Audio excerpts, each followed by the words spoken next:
আজ ২৮ এপ্রিল পার্বত্য চট্টগ্রামের আন্দোলনের ইতিহাসে এক অবিস্মরণীয় দিন। ঐতিহাসিক লোগাং পদযাত্রা দিবস।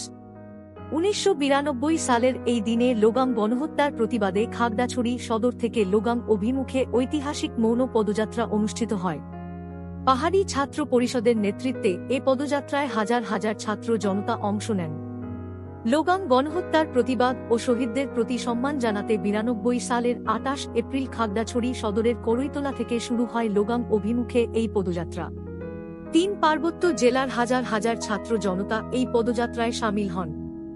ঢাকা থেকে আগত প্রগতিশীল রাজনৈতিক দলের নেতা, ছাত্র নেতা, সাংবাদিক, লেখক ও মানবাধিকার কর্মীরা পাহাড়ি জনগণের আন্দোলনের সাথে সংহতি জানিয়ে এই পদযাত্রায় অংশগ্রহণ করেন। তাদের এই অংশগ্রহণ পাহাড়ি জনগণের মনে আরও বেশি শক্তি ও সাহস সঞ্চার করে।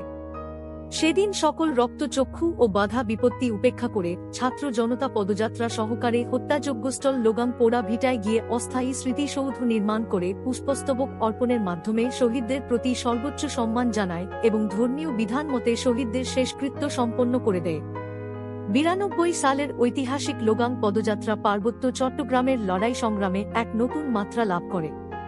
প্রসঙ্গত ১৯৯২ সালের ১০ই এপ্রিল রাষ্ট্রীয় বিভিন্ন বাহিনীর প্রত্যক্ষ সহযোগিতায় সেটলার বাঙালিরা খাগড়াছড়ির পানছড়ি উপজেলার লোগাংয়ে পাহাড়িদের গুচ্ছগ্রামে হামলা চালিয়ে বর্বর গণহত্যা সংঘটিত করে।